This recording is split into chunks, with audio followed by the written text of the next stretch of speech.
I am a 17-year-old female. Recently, my parents told me to figure out how to pay for my tuition by myself. I have already been accepted into the university of my choice, and there are only a few months left until the start of the school year. I had assumed that my parents, who are financially stable, would help me with the costs. In fact, my older sister had her college expenses covered by our parents, so I did not expect that I would have to bear the burden myself. My father is an engineer and my mother is a nurse, and our family has a stable income. Given this situation, I naturally thought that my parents would pay for my tuition. I expected that they would support me in the same way they did my sister, without me having to work or take out student loans. When I compare the standards my parents set for my sister to those they set for me, I see a big difference. My sister and I are 6 years apart, and she went to business school a few years ago, with all expenses paid by our parents. My father often proudly talked about how he spared no expense to send my sister to the best school for business. He confidently said that it was an investment that would pay off significantly in the future. Hearing my father talk, I thought that if I succeeded in business in the future, I would repay my parents. However, I wanted to major in psychology, not business, so I understood that my situation was not exactly the same as my sister's. Still, when I was applying to university, my parents did not bring up the subject of tuition, so I proceeded without worry. There was no mention of the costs from my parents until I received the acceptance letter from the university I was aiming for. Ultimately, I had to bring up the subject of tuition myself and ask how I could cover the costs. I felt the need to confirm whether they would pay for my education, just as they had for my sister, so I asked my parents. Naturally, I believed they would help, but in the end they said, "You need to pay for your tuition yourself," and suggested that I work to cover the costs or use student loans. I was very shocked by their response. Since I had always believed they would support me with tuition, I was initially very angry. Especially knowing that my parents had fully covered my sister's university costs, it seemed unfair that they would not do the same for me.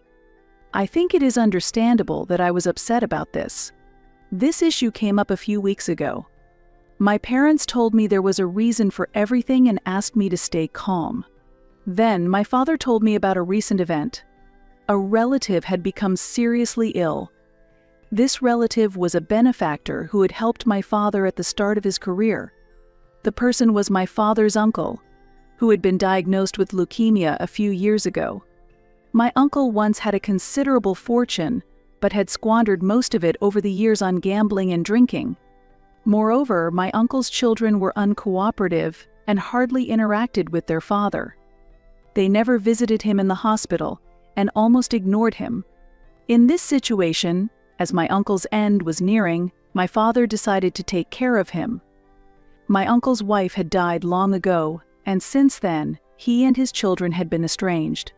They stopped contacting my uncle and acted as if he did not exist. Therefore, there was no one else to take care of my uncle, and my father had to step in. My uncle's addictions had led many people to distance themselves from him. Everyone wanted to avoid being burdened with the responsibility by associating with my uncle. However, my father was grateful for the opportunities my uncle had given him when he was young and felt he had to take care of him after he was diagnosed with the disease. For several years, my father continued to care for my uncle and paid all the high medical costs himself. As a result, there was hardly any money left for my college tuition. My father had to consider his future and realized that it would be very difficult to maintain a living after paying for my college tuition. Therefore, he wanted me to develop the ability to cover my tuition on my own. "I'm really sorry," he said, but he believed that I had the strength and potential to overcome this difficulty. That is why he hoped and encouraged me to pave my way for the future. Even after my father explained the situation, I could not completely suppress my anger, but I still felt that his actions were admirable and could not blame him. My father's story made sense and was believable. Indeed, my uncle had leukemia and had been distanced by his family due to his multiple addictions. Therefore, we were his only visitors, and it was quite understandable that my father was helping him with medical and living expenses. It is also true that my uncle had helped my father find his first job. When my uncle died a few months ago, my father was deeply saddened and looked devastated at the funeral. I had frequently visited my uncle with my family and had seen the special bond between my father and uncle. Therefore, it was hard for me to be angry that my father, who had spent a lot of money on my uncle's treatment and left nothing for me. After much thought, I forgave my father and told him, if necessary, I intend to find a way to cover my university tuition myself. I also said, if I really have to take out student loans, I hope you can help me a little. My mother supported my decision, and my father promised to support me in any way he could. However, my mother seemed unsettled and appeared to be troubled, but she said nothing at the time. I had believed that there were no particular problems between my parents. At the time, even if there was something between them, I could not sense it. I speculated that the reason for my mother's distress might be that, unlike my sister, I would have to work while attending university. My mother apologized to me more times than my father did, and it was clear that this was a burden for her. I assured her, it's really okay, don't worry. At least my father hadn't wasted the university funds he had used them to try to save someone's life. It was for my uncle, who had been abandoned by his family, so I thought my father's actions were admirable. I tried desperately to reassure my mother by saying, it's okay, but she still seemed to carry some anxiety, which seemed hard for her to shake off. Because it seemed impossible to prepare the funds for university, I decided to look for other means and resolved to work in the months leading up to my enrollment. Thanks to several internships I had done before, I had some savings, but they were hardly enough to contribute significantly to my tuition, and I needed to cover the shortfall. This felt like the ultimate choice for earning money, but eventually it became clear that I had no choice but to take out student loans. Honestly, I wanted to avoid this because choosing to do so meant I would continue to face the pressure of repayment throughout my future career, and I wasn't sure if I would be able to find the job I wanted after graduation. So I began researching how to start my own business. I have always had a strong interest in programming. Influenced by my father, I had been learning programming since childhood and had acquired skills beyond those of my peers. I began thinking about how to earn money doing what I loved because I needed money to live. I had been planning this slowly without telling anyone. Recently, I have been feeling quite stressed, but last week I came across an important fact. It changed the way I viewed the people around me. It helped me understand where my father's money had gone or where it was heading. You may have guessed already, but it had a deep connection with my sister. That's why I had been talking about her so often. After briefly touching on my relationship with my sister, I will tell you what I discovered. I think it will make everything make sense. My sister and I are years apart, so we never became like friends. Our relationship was not bad, but it was not intimate either. We maintained a very neutral relationship. For our parents, our relationship did not seem to be a problem, so they didn't seem particularly concerned. We weren't always together, and we didn't fight often, so there was no perceived need to intervene to improve our relationship. As a result, my sister and I naturally kept our distance. I think that was the shape we both wanted, though I'm not sure why. However, her attitude began to change after I entered high school. She started treating me as if I were a rival. We had never been close, but our relationship became even more complicated after I graduated from high school. I think it was all her fault. At the time, she had just entered university, and every time she came home, she seemed to flaunt that she had graduated from the most prestigious business school. Honestly, she acted as if she was showing off her success. Moreover, she became overtly aggressive towards me, ridiculing me more actively than before. So, when I tried to confront this, she would only say that I should take it lightly, not as if she was being cruel, but as if it were just a joke. After entering university, I felt that she really became a terrible person. She still is a terrible person, up until this day. If not, I can't understand why she acted that way after graduating from university. Before moving to her apartment, she had come back to live at home for a while, and that period was the most unbearable for me. She kept bullying me, and as a result, we had a big fight one day. After that, we stopped talking to each other, but she continued to blame me and was mean to me without any reason. Now, she is a working adult, but she still seems to believe that hurting me makes her feel better. After graduating from university, she worked for a few years at a small company, but she seemed unhappy there. She thought she was too big for that small world and was looking for something better. She constantly complained about how foolish each of her colleagues was and claimed she was far superior to him. She made excuses that she couldn't find a better job because of external factors like the economy.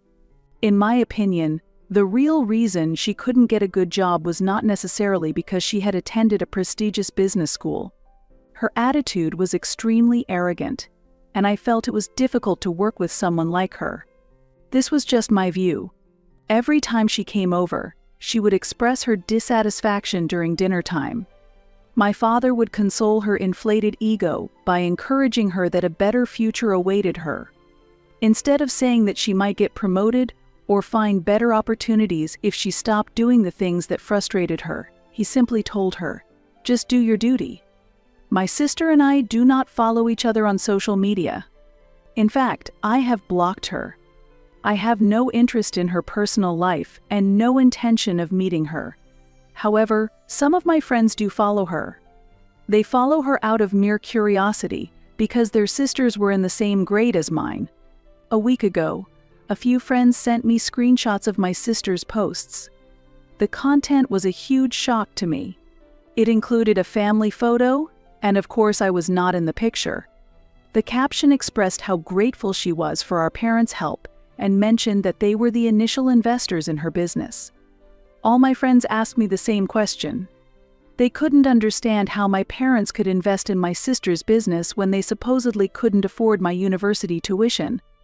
At that moment, I had no clue what was happening, and initially, I thought about talking to my parents, but then I decided it would be futile. In fact, I already knew the truth. Even if I brought it up with my parents, they would likely cover everything up, make my sister delete the post, and even lie to me. That day was very tough for me. I had to make a choice I felt was unavoidable. By the evening, I felt there was no need to stay with my parents any longer. I felt that they prioritized my sister over me and avoided supporting me. They told me to manage on my own while trying to support my sister no matter what. It was clear they were doing nothing for me. I understood that my parents had a wonderful child, but I felt it wasn't me. I acted normally during the day, as if nothing was wrong, but by night I had decided to leave home. After packing my things, I took a taxi to a friend's house. I had already contacted them, so they were ready to help me with various things. However, I felt somewhat guilty for asking for further help without having requested it. They were already supporting me enough. When my parents came home and realized I was missing, they were quite upset. They worried about me being out late and not being at home, contacting me multiple times via phone and messages. They pleaded for me to come home soon or at least tell them where I was, trying to check on my well-being, but I never told them the truth. I told them that it would have been better if they had been honest from the start, rather than lying so much that they damaged the trust between us. After my parents realized I knew the truth, they said that if my sister's business succeeded, they would help me pay back my student loans. I should have seen the flow of money not as a sacrifice but rather as an investment, but for me, who was struggling without funds, it felt like nothing more than a sacrifice, and I had no intention of contacting them again. It was clear they didn't care about me, and I didn't want to live with people who neither loved nor cared about me. I was just a burden to them, and that was exactly what I wanted to avoid the most. My mother was probably even more shocked than my father. She had once left home because she couldn't agree with my father's plans, but she felt defeated and came back, as she had told me. However, I didn't answer my mother's calls and only communicated with her via text messages. I understood she felt deep regret and was sorry for what she had done to me, but I didn't know how to respond. I still harbored wounds in my heart because they had lied to me, thinking they could get away with it. It seems my parents had been arguing for a long time about the issue of me leaving home, but for some reason, my father thought it was my fault. That felt quite unfair. After all, he was the cause, and I was rather a victim of the situation, with no right for him to make me take responsibility.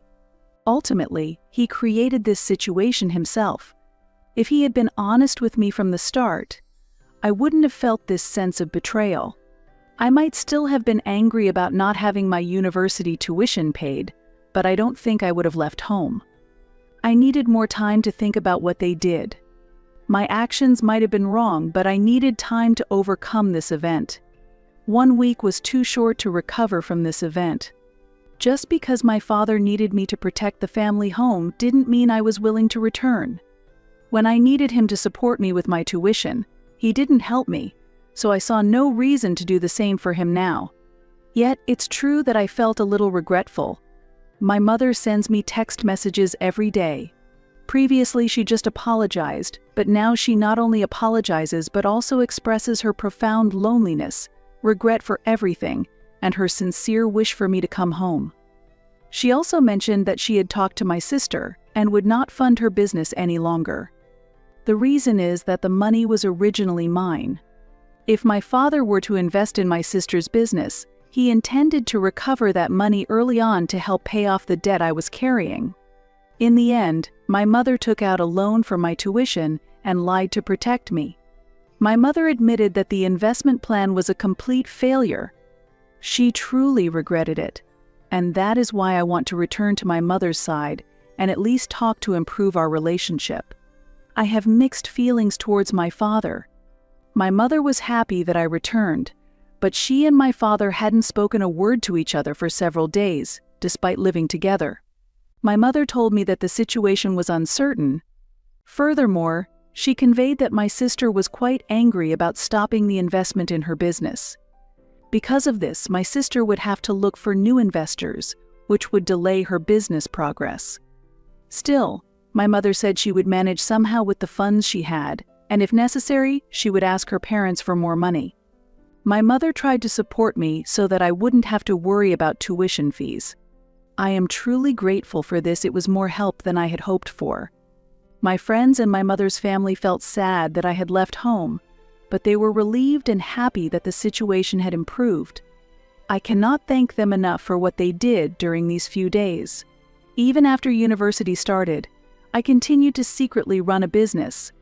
Balancing classes and managing a company was never easy, but it was my choice. Surprisingly, the knowledge I gained in psychology lectures greatly aided my business decisions, and before I knew it, my company had become one of the most important clients for my sister's company, accounting for about 70% of her sales. In fact, I had started a small company with the friends who supported me at that time. My sister's company was using a system we developed to provide its solutions to major corporations. The transaction amount reached several hundreds of thousands annually, and it became a significant source of income for my sister's company, which employed more than 30 people. My sister didn't know yet that I was managing the company. All the transactions were done through my friends. One day, my sister contacted me through my mother. She said, "I want to meet directly with the CEO of your company and discuss a new project."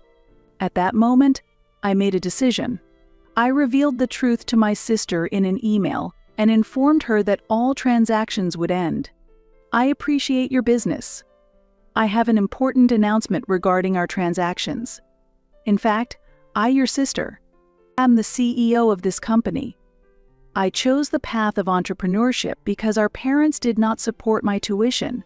I apologize for keeping this secret. Due to changes in our management policy, we will terminate all transactions with your company at the end of this month." Late that night, my sister called me. Through the receiver, I could hear my sister's furious voice. "What do you mean? Our company's entire fundamental system was created by you guys. If you suddenly end the transaction, our company won't be able to function." I calmly replied, "We will provide a 3-month transition period. Please find a new partner during this time." However, my sister's company could not recover. Our system was made using special technology, and it was clear that switching to another company would be extremely costly and time-consuming. Major clients canceled their contracts one after another, and 6 months later, my sister's company was driven to closure. My father had invested most of his assets in my sister's business. As a result, when her company went bankrupt, most of my father's retirement savings were lost. Moreover, because he was a guarantor for the debts, they had to sell their house. My mother asked me with deep sadness, "Why did you have to go that far? We were supposed to have reconciled. Why did you have to destroy your sister's company?" My answer was, "You can't show weakness in business. My sister's company was too dependent on other systems. As a manager, I think that's fatal." My mother was shocked, but I explained that I made this decision not against my sister, but as a business owner.